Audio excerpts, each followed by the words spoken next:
తెలుగు రాష్ట్రాల్లో సంక్రాంతి రద్దీ కొనసాగుతోంది. రేపు భోగి పండుగ కావడంతో సొంతూళ్లకు వెళ్లే వారితో రహదారులు రద్దీగా మారాయి. ముఖ్యంగా నల్గొండ జిల్లాలోని వెలిమినేడు పెద్దకాపర్తి మధ్య జాతీయ రహదారిపై ట్రాఫిక్ స్తంభించింది. సుమారు 6 కిలోమీటర్ల మేర ట్రాఫిక్ జామ్ అయింది. దీంతో వాహనాలు నెమ్మదిగా కదులుతున్నాయి. పెద్దకాపర్తి దగ్గర బ్రిడ్జ్ నిర్మాణంలో ఉండటం వల్ల కూడా ట్రాఫిక్ జామ్ అవుతోంది.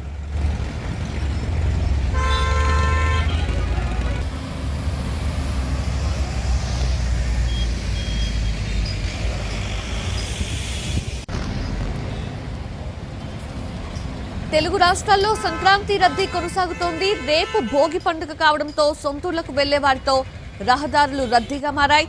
ముఖ్యంగా నల్గొండ జిల్లాలోని వెలిమినేడు పెద్దకాపర్తి మధ్య జాతీయ రహదారిపై ట్రాఫిక్ స్తంభించింది. సుమారు 6 కిలోమీటర్ల మేర ట్రాఫిక్ జామ్ అయింది. దీంతో వాహనాలు నెమ్మదిగా కదులుతున్నాయి. పెద్దకాపర్తి దగ్గర బ్రిడ్జ్ నిర్మాణంలో ఉండటం వల్ల కూడా కొంత ట్రాఫిక్ జామ్ అవుతోంది.